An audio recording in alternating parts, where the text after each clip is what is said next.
And what you've seen is the beginning and genesis of the story I'm going to tell you in a while. It's not going to be long. I know the weather's not be, favorable, but we thank God. Someone says in good weather, in winter, in everything, all the weather is good.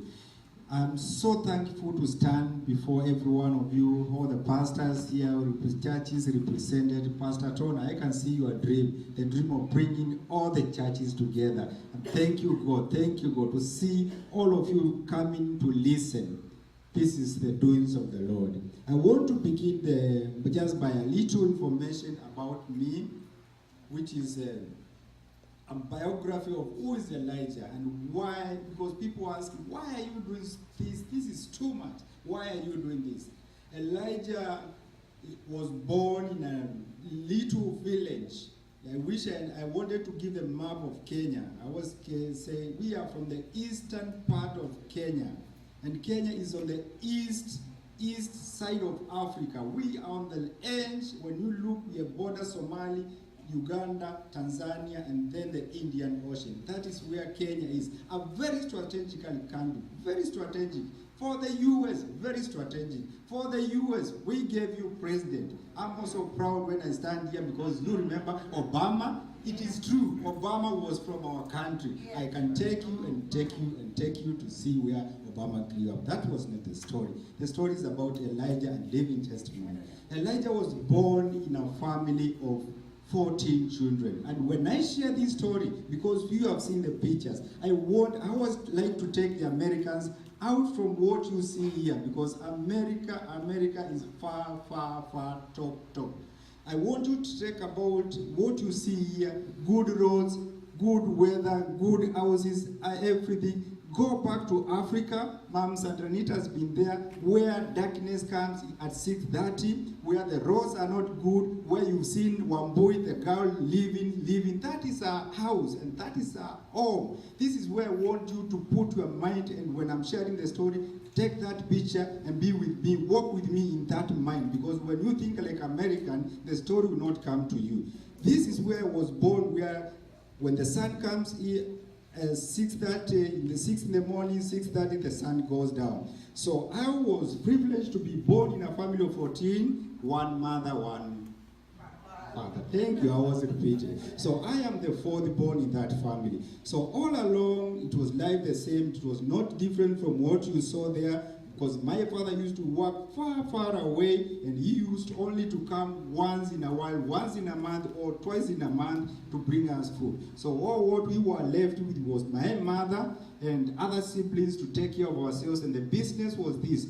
You have to go grazing, take the cows, you have to wake up at 3 a.m., look for water, walk 3 kilometers, 4 or 5 to go and get the water. You wake up by 3 a.m., by 6 a.m. you are in the river, and the water is not just flowing. You have to scoop the sand, go down, and it gets water, the water goes down. So you dig a well and get the water, come back, and I have to go to school at the same time. So I come back, put there, walk again to go to school, come back from the evening, take the cows, or do the farming. That's the life where I grew up, Elijah. When you see me, I'm just dressed because I'm in America, because the privilege, and clean water. So with all that life, it was difficult life.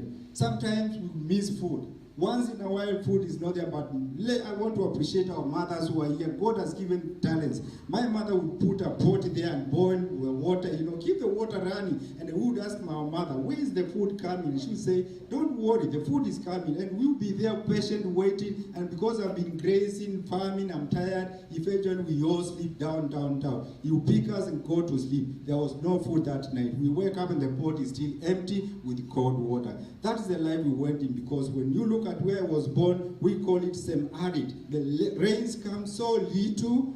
When they come, the crops are this side, they wither. So in that life, one of my brothers, who is second born, was so motivated to learn, because he looked at the life and saw this is not the life we can grow in. He was so talented. He became very good in school. He went in high school, 8th grade. He passed well. When he did well, the community, picked him and took him to high school. He went to high school, did well. In that line, I followed his trend and was looking at him. He was very good in mathematics, I always say that. And he came to be my mentor. I liked him very much. Eventually, he told me, Elijah, I'm doing this just to come and support us. This family is so big, our dad cannot be able to do it. So I followed his trend. He trained me how to do maths, and eventually I also picked maths in high school. I did maths in college.